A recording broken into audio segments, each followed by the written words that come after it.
Bismillahirrahmanirrahim. Well, Imran, first of all, I would like you to say some words about Dr. Israr Ahmed in you. His thoughts about his knowledge of Quran, his thoughts about the future, his side on the international affairs. How do you see all these things? Bismillah ar-Rahman ar-Rahim. My acquaintance with Dr. Israr Ahmed, rahimahullah, dates back from the 1980s. I was the principal of the Alimi Institute of Islamic Studies from 86 to 1988. And a very good friend of his was also someone directly connected with our institute, Sayyid Sahab, who lived in North Nazimabad.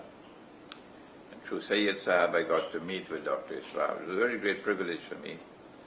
And then he accepted an invitation to come to my home and have lunch at my home. And my mother-in-law, who is the daughter of Maulana Abdul Alim Siddiqui, rahimahullah, she came to the home for that luncheon. And my wife, my Pakistani wife, cooked a biryani. And Dr. Israr Ahmed enjoyed the biryani and went back to Lahore and wrote about it. But he and my mother-in-law sat down for a long time and had a very pleasant and good conversation about her father, Maulana Abdul Alim Siddiqui, rahimahullah. This was in the mid-1980s, yeah. I wanted to invite him to come and address the students of the Alimi Institute, but our management committee out there were not of the kind of people broad-minded enough, so it was not possible. But I went to Sayyid Saab's home to listen to his lectures over there, and I was very much impressed in my meetings with him. Subsequently, we met in New York, and then he invited me to Pakistan in 1996, I think it was. And in Rawalpindi, I then decided to become a Rafiq of the Tanzim. I found him to be someone with the right approach towards knowledge of Islam. The right approach being that we should not put the emphasis on law, nor should we put the emphasis on the hadith, but rather the emphasis should be on the Quran. This was precisely what my own teacher, Maulana Dr. Fazlur Rahman Ansari, rahimahullah, insisted on. The priority goes to the Quran. And this is precisely what Dr. Israr Ahmed did, and that attracted me to him. Not only did he give priority to the Quran, but more than that, it was a lifelong devotion to the Quran, and may Allah reward him for his lifelong devotion to the Quran and to explaining the Quran and reviving interest and dedication to the Quran. I found him to be a man who made sacrifices in life. He was a medical doctor, and he gave up his career, his profession. I don't know any other Pakistani who would do that. To give up a medical career to become a scholar of Islam. I did the same thing myself. I was in the diplomatic service of Trinidad and Tobago, the Ministry of Foreign Affairs. And in 1985 I gave up that job and went back to Pakistan. And the Pakistani people told me, "You're a fool. Only a fool will give up a job in the diplomatic service to come to become a mullah." So Dr. Israr and myself were in the same boat, that we both gave up our careers to devote ourselves to the mission of Islam, and that attracted me to him. I also come from a tradition of people who travel constantly in Tabligh, in preaching mission, Islam. Maulana Abdul Alim Siddiqui rahimahullah spent 40 years of his life traveling all over. He began when there was no air travel. No, he went by boat and by horse cart and so on, traveling. And then his disciple and successor and my teacher, Maulana Fadlur Rahman Ansari, rahimahullah, followed in his footsteps and traveled right around the world 5 times. From Karachi, he would travel west, and a few months later he returned coming from the east. Yes. And Dr. Israr Ahmed followed in that noble tradition of traveling around the world, preaching Islam, up to a very old age, with great physical distress sometimes because of his knees. And it was wonderful to see someone be prepared to travel. Is not easy. You have to make sacrifice when you travel, yes. The comfort of your home is gone. And he never traveled with his wife. No, traveled alone. I never know about his wife traveling with him. When your wife travels with you, then you have some comfort. No? But I'm not aware of his wife traveling with him, for example, to the United States and so on. So this was something remarkable about him, his constant traveling to preach the mission of Islam. He had a commendable command of the English language. It was not his mother tongue. His mother tongue was Urdu. But then he told me one day he listened to someone else speaking on Islam in English, and the man's English was so poor. He said, if he can speak in English, so can I. And then he started to build up his knowledge of the English language, and by the end he was able to express himself in the English language satisfactorily. But not only did he acquire the English language, but because of his scientific training as a medical doctor, he was able to access knowledge of the modern world. And that made him different from the rest, who had less than a passing acquaintance with the modern world. I found him to be a man of integrity, of courage, more courage than I had. That he would have a firm, very firm view on something, and he would enforce it and apply it. And I saw in his own family, I saw in his children, the way he managed with them, how he enforced and applied what he was teaching in his own family. And that was, masha'Allah, masha'Allah, masha'Allah, something beautiful to behold. I remember an instance where we were in Islamabad or Rawalpindi, and both he and I had the same view concerning the national anthem. But when the time came for the Pakistan national anthem, I chickened out and I stood up with everybody else. Only one man sat down, only one. A man of much less courage, much less integrity. Dr. Israr Ahmed sat down. He will not stand up. And I learned a lesson from him. Imran, you don't have backbone as yet. This man has backbone. These are things that attracted me to him.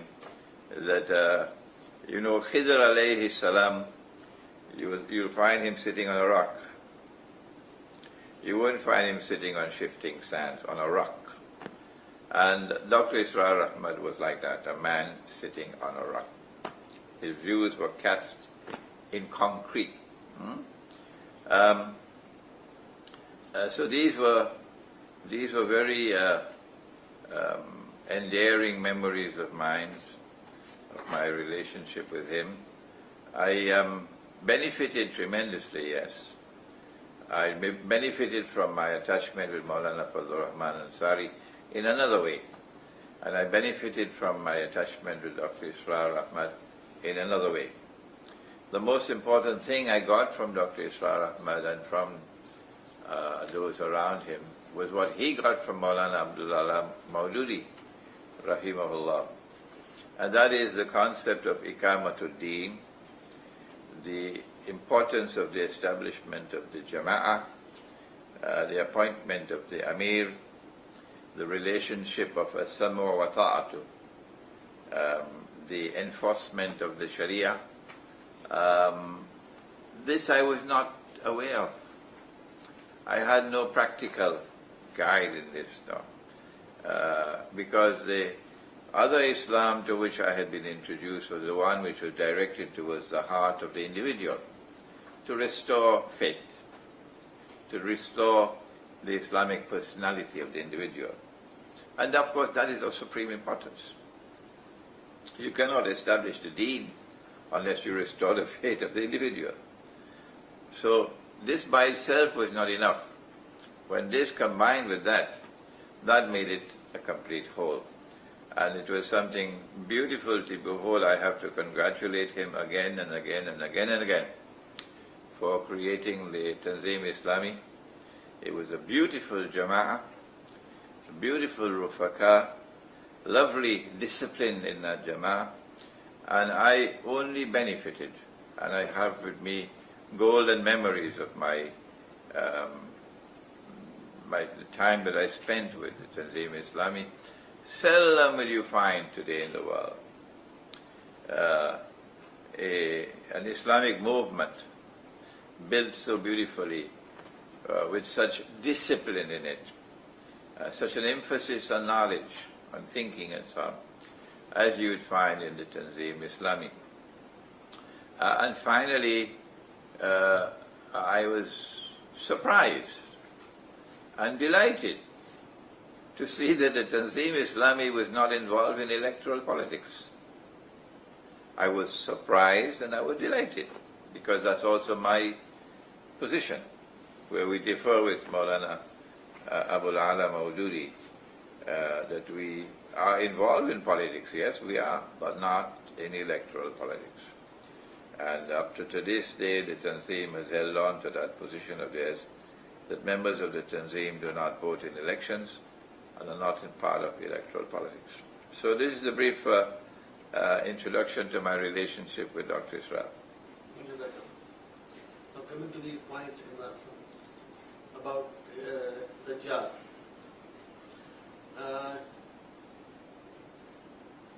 In the light of Quran and Hadith, can you please introduce the Dajjal to a common man? As if I'm going to have to enter into the record something which perhaps is not known. And that is that after I joined the Tanzim in New York, I already had a very high profile in New York as a scholar of Islam. And the Tanzim of North America rapidly moved me forward, appointing me as director of Da'wah, for example, for North America.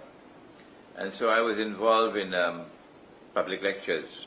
Wherever the Tanzim had a program, I would be on the platform.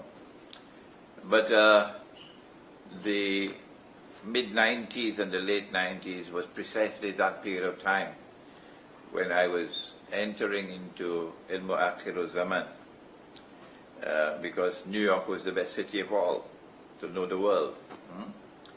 So as I began to study Surah Al-Kahf of the Quran from 93 onwards, by the time of 96, when I joined the Tanzim, my thoughts were already developing. I already had an introduction to Gog and Magog. I already had an introduction to Dajjal. And I was already seeing clearly what they were doing in the world. But my views on the subject were strange to Dr. Israr. apparently was not comfortable with these views of mine on Dajjal and on Gog and Magog. And so he called me in one day, and in his capacity as Amir, my Amir, gave me orders that he did not want me to lecture and he did not want me to write on the subjects of Dajjal and of Gog and Magog. I respected him before he gave that order. I respected him while he gave the order. I have respected him and admired him since he gave that order. And up to this day, my esteem for him is unchanged. But I could not accept that order. No, I could not. With no disrespect for him whatsoever. I was of the opinion that no man has authority over another man in the world of knowledge. And so I could not accept that order of his. And I continued with my work. And eventually, 2 years later, by 99, Jerusalem and the Quran was already in my mind. And I began writing it in 99. And by the time 9/11 took place, the book was already substantially written. And it was published in 2001, 2002 probably. Either 2001 or 2002, Jerusalem and the Quran was published. Jerusalem and the Quran to this day has remained a bestseller. It has won universal acclaim around the world. No one has attacked that book as yet with credibility. None. No one. It is constantly being translated into new languages. Constantly. The last one now is Russian. Russian translation nearing completion. I have lost count, maybe about 24 translations already. It's a translation in Pashto. If I had obeyed Dr. Israr Ahmed, that book would not have been written. Subsequently, I also wrote an Islamic view of Gog and Magog in the modern world. It remains to this day the solitary book on the subject written in the modern age, which is scholarly. The rest can be fit for Disneyland. I feel sad to say so, really. But it's not my being unfair to others. It's just that I don't see scholarly work on Gog and Magog. And so eventually we had a parting of ways between me and the Tanzim, but the love that I have for the Tanzim has always remained there. And if ever I go to Lahore and I stay anywhere else but in Model Town, the members of the Tanzim are quite angry with me. Yes. Why did Dr. Israr Ahmed give me this extraordinary order to be silent on the subject of Dajjal and of Gog and Magog? Why? A man of such intellectual power and discipline and integrity. I have to take it back to methodology. I believe it is methodology which separated us, and I believe that Allah has blessed me to penetrate the subject of Dajjal and of Gog and Magog and of Ilmu Akhiru Zaman. I believe that this barakah has come from him largely because of methodology. That you do not take the hadith by itself in isolation. No. If you want to study the subject of Gog and Magog, you do not go first to the hadith.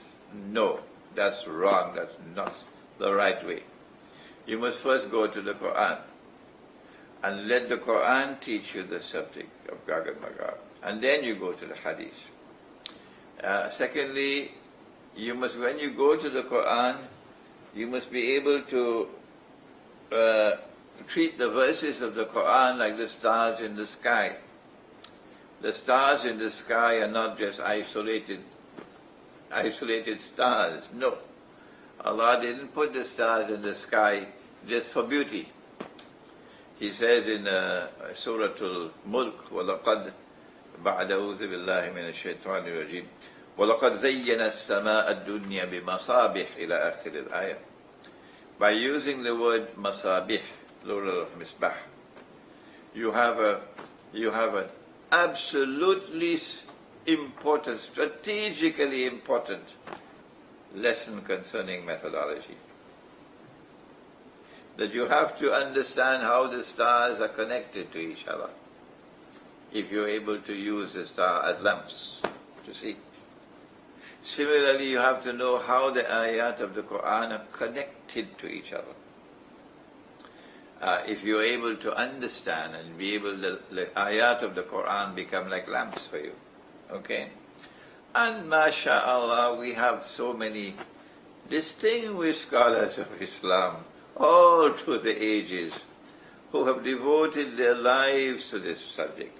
I am just a little spark in the latter age, but there are so many who have preceded me.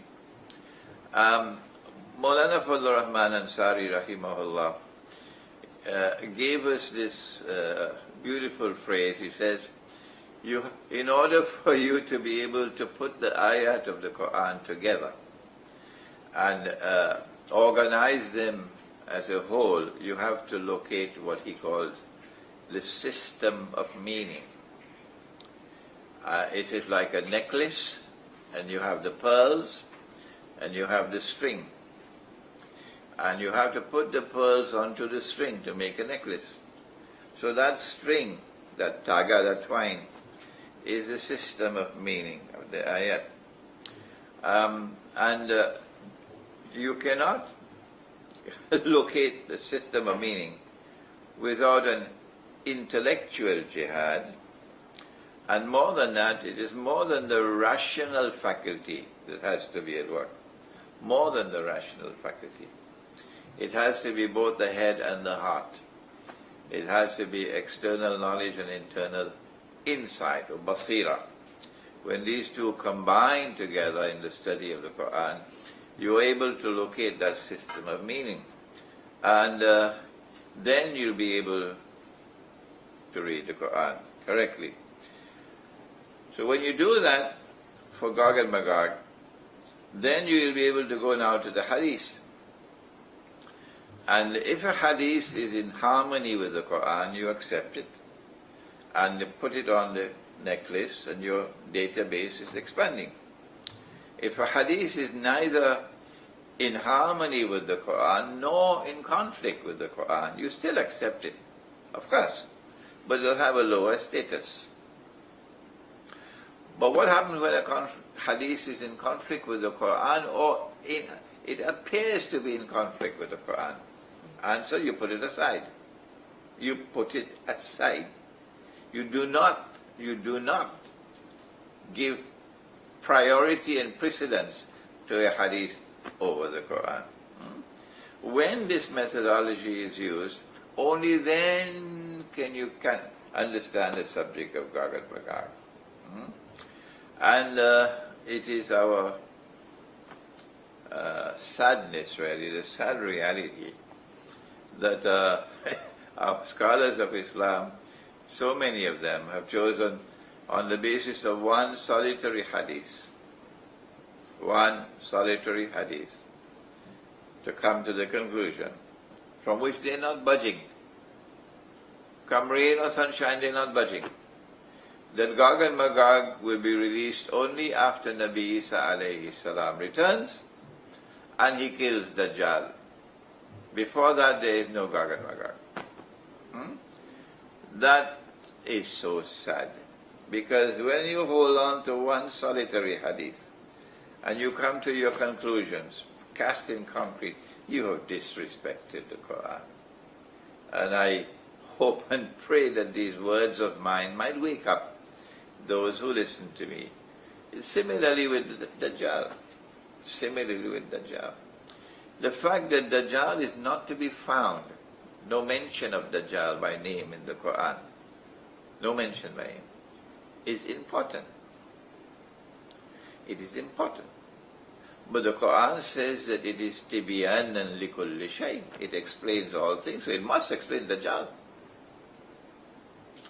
If it explains all things, And if Dajjal is the greatest fitna that mankind will experience from the time of Adam alayhi salam to the last day, would the Quran not address the subject of Dajjal? Good. We now have to ask the question, Asif. If the Quran addresses the subject of Dajjal, and Allah chooses not to do it in the ayat muhkamah, therefore He has chosen to do it in the ayat mutashabihat. Why has He chosen? Why? There must be a reason. Ayat mutashabihat cannot be interpreted unless Allah gives you the knowledge.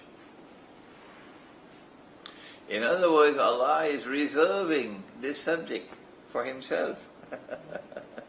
Reserving it for Himself. This subject is not for every Tom, Dick and Harry. Common man cannot access this subject of Dajjal. No. He has kept it out of the muhkamat. He put it into the mutashabihat. And in order for you to penetrate the mutashabihat, you have to have ta'wil.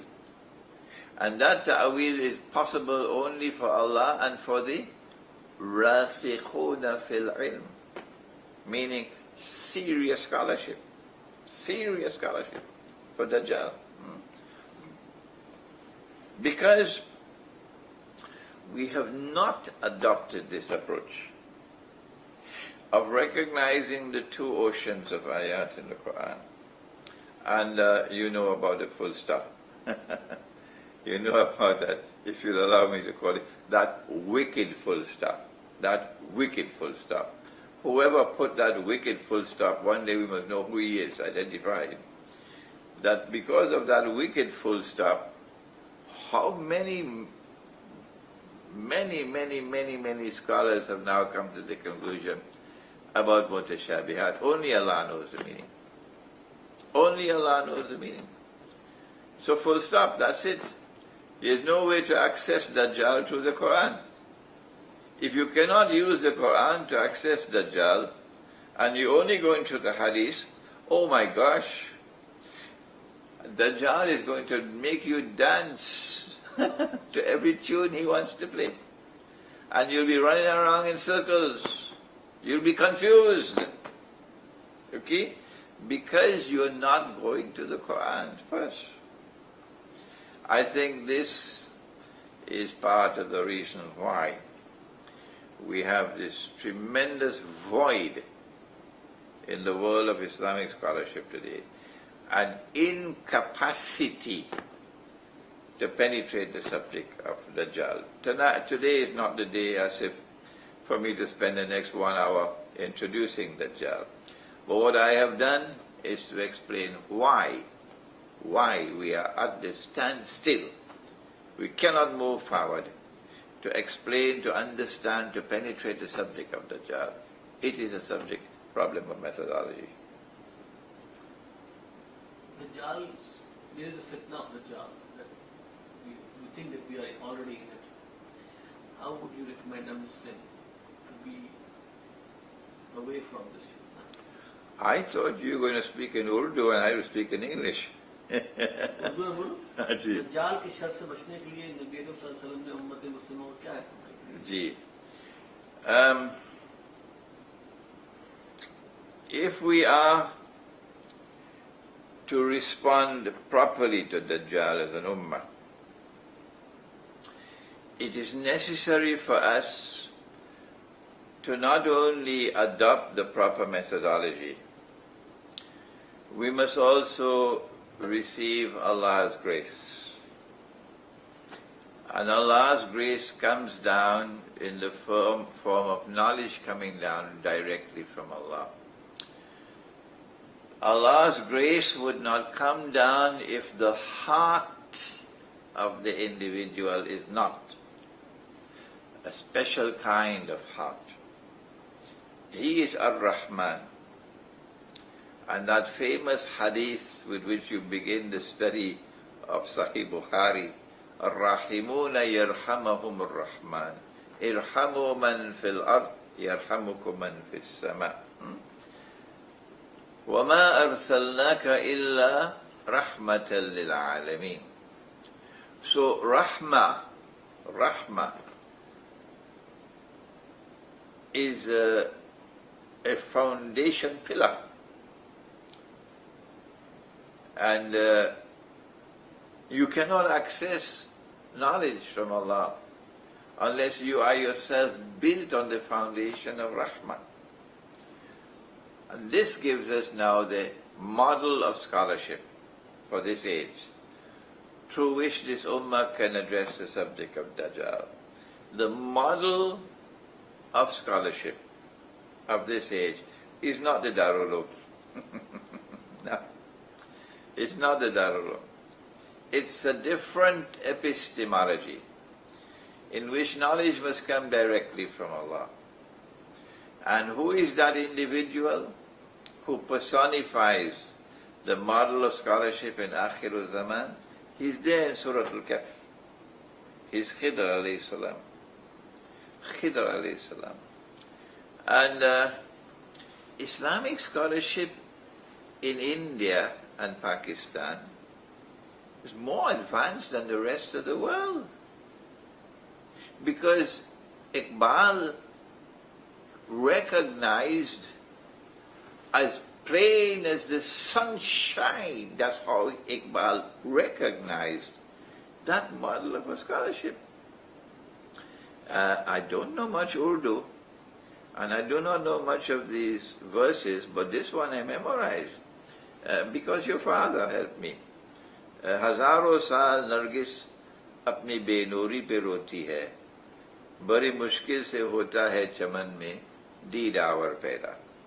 Who is Didawar? Didawar is the Khidr. Khidr alayhi salam, that's a Didawar. Khidr. So Iqbal is pointing beautifully to the need for a Khidr. He was not impressed by Darul Uloom education. Iqbal was not. No. He was so unimpressed by it that he called for the reconstruction of religious thought in Islam.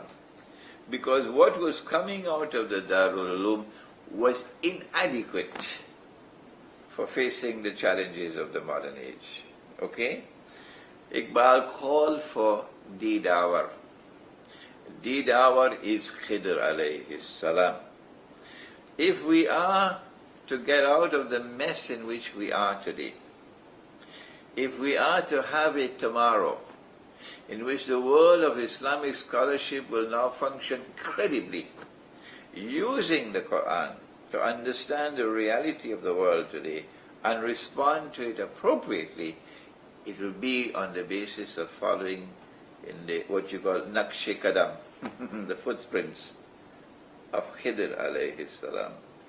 And the footprints of Khidr alayhi salam is number one, epistemology. The knowledge does not come only from external causes. There's that knowledge which is externally acquired, and there's that knowledge which is internally received. And these two are like two oceans of knowledge. And you'll find the most learned where? Majma' al-Bahrain, where the two oceans meet. Khidr alayhi salam is ataynahu rahmatan min indina. So he's built on the foundation of rahmah. If we are to follow in the footsteps of Khidr, we also must be built on the foundations of rahmah. Rahmah, yes. You don't suspect other people. No. You put a good meaning to things. Always accept them to be good until you have evidence to the contrary. Do not be suspicious of people. Ataynahu rahmatan min indi. That's rahmah. That's a heart built on rahmah. A heart which is forgiving and merciful. And then you qualify وَعَلَّمْنَاهُ مِن لَدُنَّا عِلْمًا. This is a brief answer to you. This is how we should prepare ourselves to respond to Dajjal in terms of scholarship.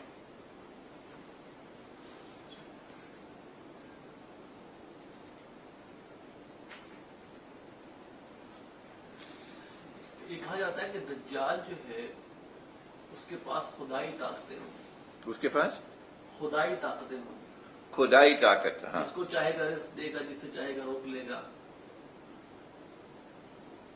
जब ऐसी ताकतें उसके पास होंगी तो लोग कैसे उसको पहचान सकेंगे? लोग तो खुदा समझेंगे उसको।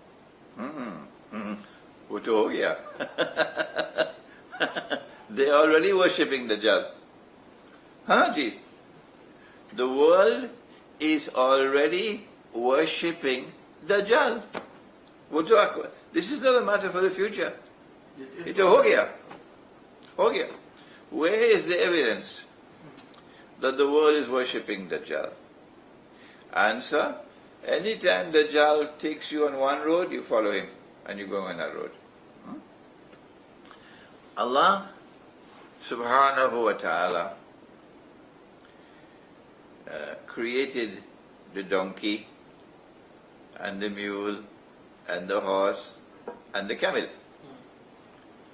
And in creating these animals, He created them for different kinds of purposes.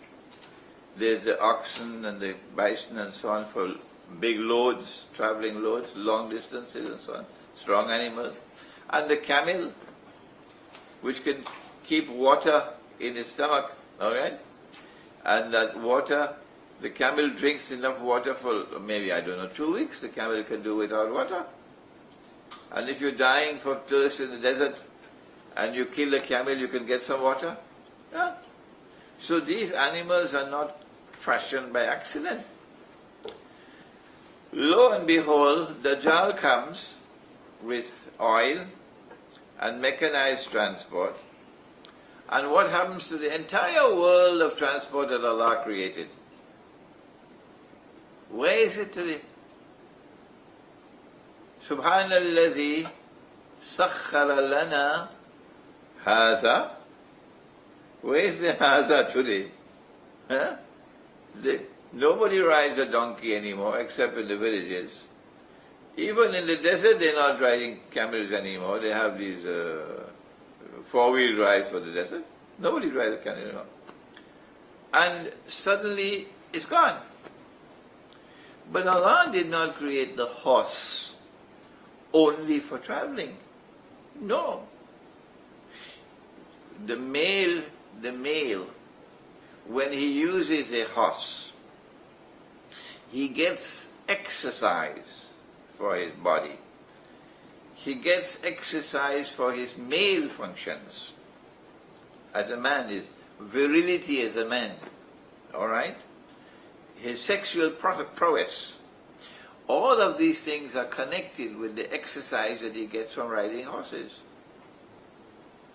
So along comes the iron horse, and we abandon the natural horse. And in the process of losing that mode of transport that Allah created, we also now reduce ourselves to a shadow of what we could be. This is Dajjal's masculizing, making us less and less men, until one day men will be dressing like women and women dressing like men. So women can assume the functional role of men in society, and men will assume the functional role of women in society. This is worshipping Dajjal.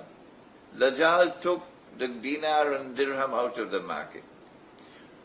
Have they asked themselves the question, where did the dinar and dirham go? Who took it out? Why did they take it out? Kabhi pucha aapne? Did they ever ask this question? Before this substitute came, who gave us this substitute? What is the status of this first substitute? What is its function? Huh? This is Dajjal. Dajjal gave us this money. And our universal acceptance of the Pakistani rupee and the Bangladeshi taka make us all believers in Dajjal. We're already worshipping him. So this is not tomorrow. This is already today. The Khilafah is gone. The Shura is gone. And in place of the Shura you have this bogus with a capital B. This stupid system of elections by secret ballot. Secret ballot? You can't say that. Where does this secret ballot come from? We never knew that in Islam. You are responsible for your choice in Islam. Yes. You have to be known, your choice, your view. But they gave us this rotten, stinking, filthy system of secret ballot that nobody knows anything. And so you could do whatever you want with the results. You could hatch it, you could rehatch it, you could tamper with it, you could give us the elections anyhow you want, and you could have a Nawaz Sharif as your Prime Minister. कुछ मजहबी दानिशवरों की राय है कि दज्जाल किसी खास शख्सियत का नाम नहीं बल्कि ये दीन दुश्मन निज़ाम या तहजीब के लिए एक सिंबल है जैसे आज दुनिया में मगरबी तहजीब मुसल्लत है ये बात कहाँ तक दुरुस्त है कि वो एक शख्सियत का नाम नहीं बल्कि एक तहजीब का नाम है जो अल्लाह के खिलाफ है My apologies, Asif.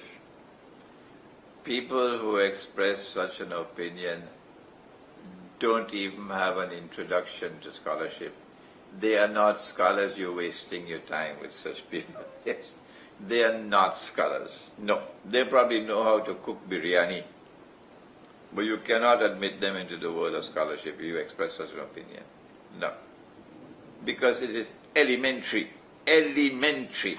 Why don't they have any sense?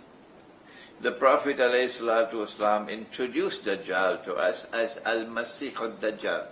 What does it mean?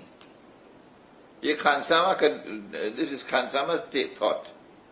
What is Al-Masih al-Dajjal? Al-Masih al-Dajjal is a person who will seek to impersonate Al-Masih. If you are a horse, can a horse impersonate the son of Mary?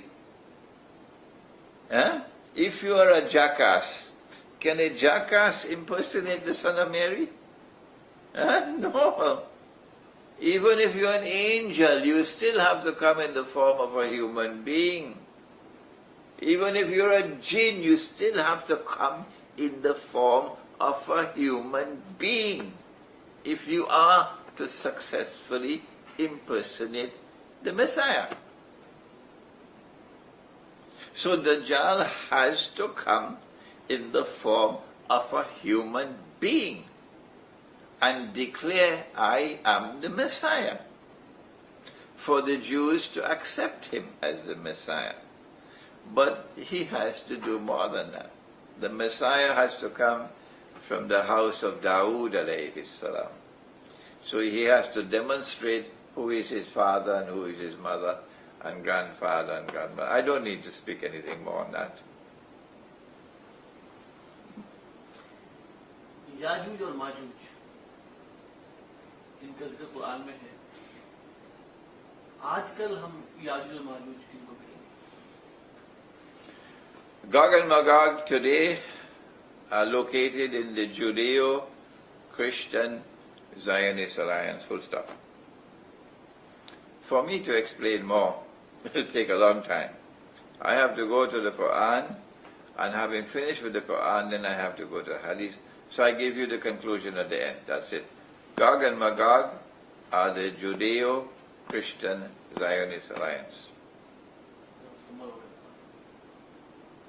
Well, thank you very much, Asif, and I offer my salams and love to all those in Pakistan who will listen to this short interview.